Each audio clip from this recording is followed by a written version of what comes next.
प्रधानमंत्री मोदी और मुख्यमंत्री के साथ चली बैठक में आज एलपीजी गैस सिलेंडर पर बड़े बदलाव किए गए हैं, जिसमें आप देख सकते हैं कि जो एलपीजी शहर या गांव किसी भी जगह पे पहले 25 दिनों के बाद पहुंचता था, अब उसको गांव में बढ़ा के 45 दिन कर दिया जा चुका है। यानी 20 दिन इसमें और एक्स्ट्रा बढ़ा दिए गए हैं। शहर में वही रहेगा, शहर में जो है 25 दिन के बाद एलपीजी सिलेंडर पहुंच पाएंगे। उसके बाद अगर गांव की बात करें तो 45 दिन गांव में 20 दिन बढ़ा दिए गए हैं। अब गांव वालों को जो है वो लंबा इंतज़ार करना पड़ेगा। ये इसलिए बढ़ाए गए हैं क्योंकि ईरान और अमेरिका इजराइल का जो युद्ध अभी चल रहा है, उसके चलते हारमोनियम का जो बंदरगाह है उसे बंद कर दिया गया है सभी देशों के लिए।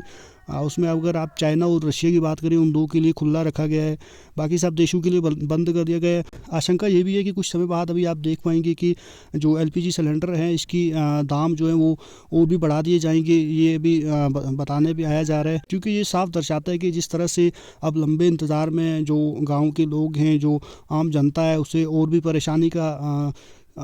भी परेशानी से गुजरना पड़ेगा। इससे साफ पता चलता है कि जो सरकार है वो कुछ भी नहीं कर पाती है। जो आम जनता है उसे परेशानी के बजाय और भी परेशानी दे रही है। ये नहीं कि किसी भी मसले का हल निकाला जाए, अभी उनसे कुछ हो नहीं रहा है।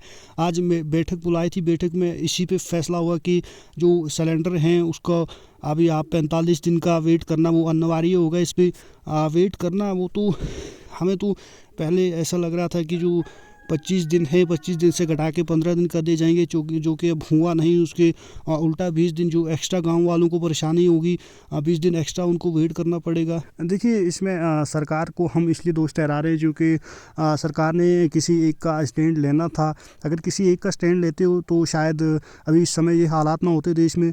आप हर जगह पर देख सकते हैं कि कतारें लगी हुई है। कतारें आप यहाँ पर नहीं बल्कि आप दूसरी जगह भी देख सकते हैं। पेट्रोल पंप के पास भी आप कतारें देख सकते हैं। बहुत सी कतारें लगी हुई होती है पेट्रोल पंप के पास, क्योंकि 60% जो पेट्रोल आता है वो ईरान के उसी हारमोनियम बंदरगाह से होके आता है।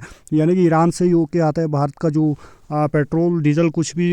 यानी कि देश किस दिशा में जा रहा है ये आपको साफ दिख रहा होगा। ये वो देश नहीं है जो रेलों में दिखाया जाता है कि भाई साफ देश है, बिल्कुल यहाँ कतारें नहीं है। अब भारत में बिल्कुल कतारें ही कतारें हैं। हर जगह भी आप कहीं भी जाइए, आप रेलवे स्टेशन के बाद जाइए तो वहाँ भी कतारें, आप एलपीजी के लिए जाइए तो वहाँ भी कतारें। ये बिल्कुल एक ऐसी बात है जिससे आम जनता जो है उसकी परेशानियाँ और भी बढ़ जाएंगी। आम जनता जो है वो वोट इसलिए देती है कि उनकी जो परेशानियाँ हैं उनका समाधान हो सके, जो भी उन्हें दिक्कत आ रही है उन दिक्कतों को रास्ते से हटाया जा सके। ये ऐसा यहाँ पे कुछ दिखता नहीं है। हालांकि मीटिंग 2 घंटे की मीटिंग चली, 25 दिन है, उसे अनिवार्य होगा 45 दिन तक लेके जाना, या ये ज़्यादा देर तक टिक नहीं पाएगा। इसके लिए हमारे सहयोगियों ने हमारे साथ बात की कि उन्होंने बताया कि भाई एलपीजी सिलेंडर जो है इसका जो दाम है शायद वो भी आने वाले दिनों में बढ़ सकता है, अगर जंग जो है वो चलती रही। हालांकि जंग वहाँ हो रही है, इसी के चलते भारत की जो जीडीपी थी, अभी भारत तीसरे स्थान पे पहुंचा था। अभी पहले ही जैसा चलता रहता तो हो सकता था भारत दूसरे स्थान पे आ जाती।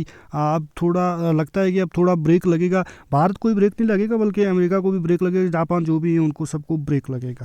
तो सरकार से यही सवाल है कि अगर वो इजराइल का स्टैंड लेता, देखिए सरकार यहाँ पे कुछ नहीं कर सकती है। सरकार दोनों साइड से फंसी हुई है। अगर इजराइल का समर्थक करती वहाँ पे सरकार, तो सरकार ईरान के घेरे में आ जाती। अगर ईरान का सपोर्ट करती है तो इजराइल के घेरे में आ जाती। इजराइल से भी काफ़ी हद तक भारत इंपोर्ट करता है, हथियार इंपोर्ट करता है। उसके बाद और भी चीज़ें जो है भारत इजराइल से इंपोर्ट करता है। हालाँकि वहाँ से थोड़ा दूर हो जाता है, क्योंकि ईरान जो है ईरान से बिल्कुल सस्ते में मिलता है।